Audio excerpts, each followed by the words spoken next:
Hello friends, Craig Ballard, Raptors Wrap Advent Calendar time. I've got my actual Advent Calendar today. You can see the first has already been opened. I've already enjoyed that chocolatey goodness. Looking forward to opening today's box. See what chocolatey goodness awaits there. Yes, please.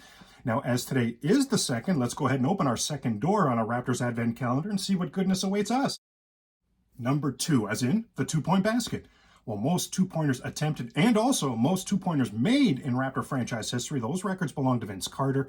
The best two-point field goal percentage individual season we've ever seen came last season for the Toronto Raptors. Some Canadian content, Chris Boucher. I know. Where's that been this season? I know.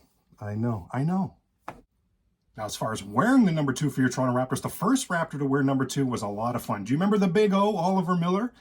In 9 seasons, the NBA played with a few different teams, but Oliver Miller's best days were in Toronto as the Big O averaged 9.4 points per game, 6.5 rebounds per game during his time in the Six.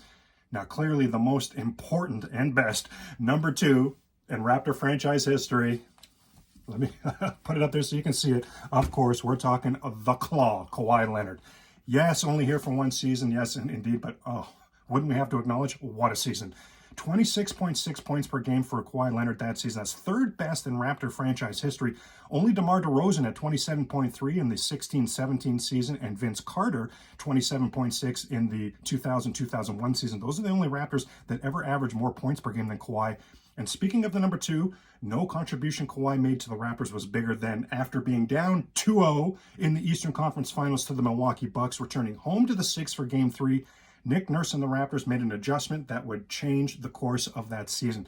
They took Kawhi Leonard off of Chris Middleton, put him onto the Greek Freak, took Siakam off Greek Freak, put him onto Middleton. That switch right there, wow, all the difference in the world. Kawhi was sensational against Giannis the rest of that series. The Raptors would never look back, would win the next 4, and of course that squad would ultimately go on to be your 2018-2019 NBA champions.